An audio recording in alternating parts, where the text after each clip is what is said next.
அன்பர்களே, கேரள அரசியலில் பாரதி கண்ட புதுமை பெண்ணாய் களமாடும் அதீன பாரதி என்ற இளம்பெண்ணுக்கு சமூக வலைதளங்களில் கம்மிகள் மிரட்டல் விடுப்பது பரபரப்பையும் கண்டனத்தையும் உருவாக்கியுள்ளது. அதீன பாரதி இது தற்போது கேரள அரசியலில் பரபரப்பாக பேசப்படும் ஒரு இளம்பெண்ணின் பெயர். கேரள அரசியலில் பிஜேபியின் இளம் ரத்தமாக வலம் வரும் 23 வயதேயான அதீன பாரதி RSS ஆதரவு குடும்பத்தில் பிறந்தவர். படிக்கும் போதே RSS மாணவர் அமைப்பான ABVPயில் தீவிரமாக களப்பணியாற்றியவர்.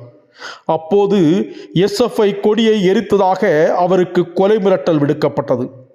அப்போது சற்றும் கலங்காமல், உங்களால் என்னை ஒரு சுக்கும் செய்ய முடியாது, இதற்கு பயப்பட மாட்டேன், நீங்கள் சொல்லும் இடத்தில் வர நான் தயார், நீங்கள் என்ன செய்து விடுவீர்கள் என்று வீரத்துடன் சவால் விட்டார்.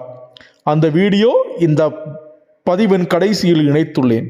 கலாச்சார விரோதியான வேடனுக்கு எதிராகவும் ஆவேச குரல் எழுப்பினார். தற்போது பாஜகவின் மாநில இளைஞரணி செயலாளராக பொறுப்பு வழங்கப்பட்டுள்ளது. மேடைகளில் ஆவேசம் காட்டும் அதீனா விவாதங்களில் பொறுமையாகவும் தெளிவாகவும் தன் கருத்துக்களை பதிய வைக்கிறார்.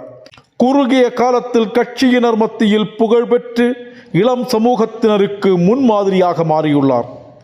இந்த நிலையில் கேரள முதல்வர் பினராயி விஜயன் குறித்து முகநூலில் ஒரு பதிவு போட்டார் அதீன பாரதி. கருத்து சுதந்திரம் குறித்து வாய்கிழிய பேசும் கம்மிகள் கொந்தளித்து கிளம்பினார்கள். சமூக வலைதளங்களில் அதீன பாரதிக்கு எதிராக கொலை மிரட்டல்கள் விடுத்து வருகிறார்கள்.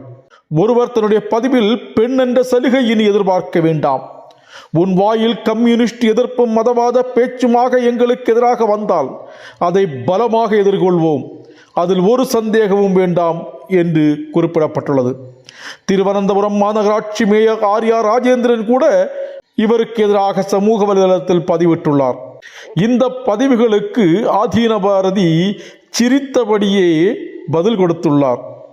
ஐயோ, இந்த மாதம் நான் 4 முறைக்கு மேல் பயந்து விட்டேன், இனி உங்கள் மிரட்டலை அடுத்த மாதத்திற்கும் கொஞ்சம் பாக்கி வையுங்களேன் என்று கூலாக பதிவிட்டுள்ளார் இந்த சகோதரி.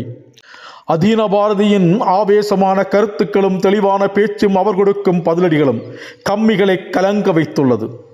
ஒரு 23 வயது இளம் பெண்ணுக்கு பயந்து அவருக்கு மிரட்டல் விடுக்கும் அளவுக்கு கம்மிகள் மாறியுள்ளார்கள் என்பதிலிருந்தே இவர் எந்த அளவிற்கு அவர்களுக்கு சிம்ம சொப்பனமாக மாறி வருகிறார் என்பது நமக்கு தெளிவாகும்.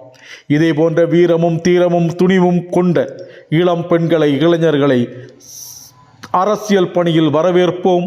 அரசியலை തൂய்மை ചെയ്യ തുടർവും ഉങ്ങൾ ഗിരീഷ്. ദിവസം ക്യാമ്പസിനകത്ത് ഇലക്ഷനുമായിട്ട് ബന്ധപ്പെട്ട് SFI നടത്തിയ തികച്ചും ജനാധിപത്യരഹിതമായിട്ടുള്ള ഒരു അക്രമത്തിന്റെ ഭാഗമായിട്ട് ക്യാമ്പസിന് ഫ്രണ്ടിൽ നടന്നിരുന്ന ഒരു സംഘർഷാവസ്ഥ, ആ അവസ്ഥയിൽ നിന്ന് എടുത്ത ഒരു വീഡിയോയുടെ കുറച്ച് ഭാഗം മാത്രം ഫേസ്ബുക്കിൽ പോസ്റ്റ് ചെയ്തുകൊണ്ട് SFIയുടെ ഒരു നേതാവ്, ഞാൻ എന്തോ 10-100 സഖാക്കളെ ഒരുമിച്ച് കണ്ടു കഴിഞ്ഞപ്പോൾ പേടിച്ച് ഗേറ്റ് പൊളിച്ചോടി എന്നൊക്കെ എഴുതിയിട്ടുണ്ടായിരുന്നു. അതിന് പുറമെ SFIയുടെ 35ഓളം വീര രക്തസാക്ഷികളുടെ രക്തം കൊണ്ട് ആലേഖനം ചെയ്ത തൂവെള്ളക്കൊടി കത്തിച്ച അദീനയെ ഞങ്ങൾ ഉണ്ണിക്കില്ല, ഞങ്ങൾ ഹോസ്റ്റലിൽ കിടത്തിക്കില്ല, ഞങ്ങൾ ക്യാമ്പസിൽ കയറ്റില്ല, അങ്ങനെ ചെയ്ത് കളയും, ഇങ്ങനെ ചെയ്ത് കളയും എന്നൊക്കെ ഇതിൻ്റെ ഉള്ളിലുള്ള സഖാക്കളുടെ ഒരു കൂട്ടം ഭീഷണി.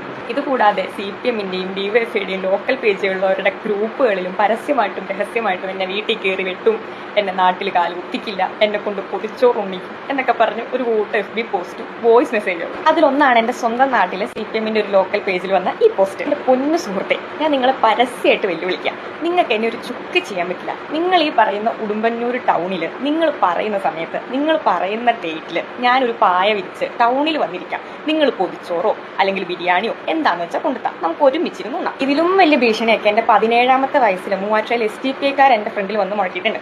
അന്ന് ഞാൻ പേടിച്ചിട്ടില്ല. ഇന്ന് എനിക്ക് 23 വയസ്സുണ്ട്. നിങ്ങൾക്ക് കൂടിപ്പോയാൽ എന്ത് ചെയ്യാൻ പറ്റും? നിങ്ങൾ ജയകൃഷ്ണ മാസ്റ്ററെ കൊന്ന പോലെ ചിലപ്പോൾ എന്നെയും കൊല്ലുമായിരിക്കും.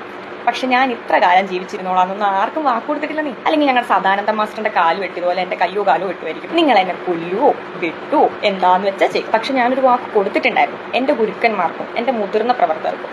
ഈ അക്രമ രാഷ്ട്രീയത്തിൻ്റെയും ദേശവിരുദ്ധതയുടെയൊക്കെ വിളനിലയായിട്ടുള്ള കാലടി സംസ്കൃത സർവകലാശാലയിലേക്ക് പഠിക്കാൻ വന്ന് കയറുന്ന സമയത്ത് ഞാൻ ഇവിടേക്ക് കയറുമ്പോൾ എൻ്റെ ഉള്ളിൽ എത്രമാത്രം ദേശീയ ബോധമുണ്ടോ, എത്രമാത്രം സംഘടനാ ബോധമുണ്ടോ, അതിൽ നിന്ന് ഒരു തെല്ല് പോലും അതൊന്നും കുറയാതെ തിരിച്ച് പഠിച്ചിറങ്ങാന്നുള്ളൊരു വാക്ക് ഈ ക്യാമ്പസിലുള്ള അതേ സഖാക്കളുടെ മുമ്പിലിട്ട് ഇതിന് മുമ്പും ഞാൻ SFIയുടെ കൂടി കത്തിച്ചിട്ടുണ്ട്, ഇപ്പോഴും കത്തിച്ചു, ഇനി നാളെയും കത്തിക്കും. കയ്യിലിരിക്കും നല്ലതല്ലെങ്കിൽ. ഞാൻ ഇന്നലെ ഈ ക്യാമ്പസിൽ പഠിച്ചിട്ടുണ്ട്, ഇപ്പോഴും പഠിക്കുന്നുണ്ട്, ഇനി നാളെയും പഠിക്കും.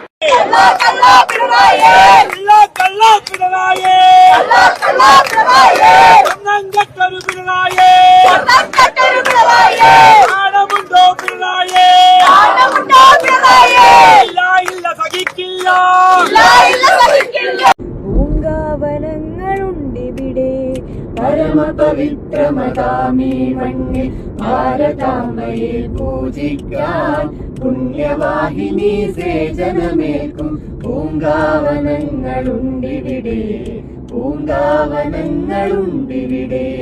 ഇലയും ഇതളും പൂവും മുട്ടും ഇറുത്തെടുത്തർപ്പിച്ചിടാൻ, ഇലയും ഇതളും പൂവും മുട്ടും ഇരുത്തെടുത്തർപ്പിച്ചിടാൻ. തല കുമ്പിട്ടു തരും പൂങ്കൊമ്പുകൾ തഴച്ചു വളരുന്നുണ്ടിവിടെ, തഴച്ചു വളരുന്നുണ്ടിവിടെ.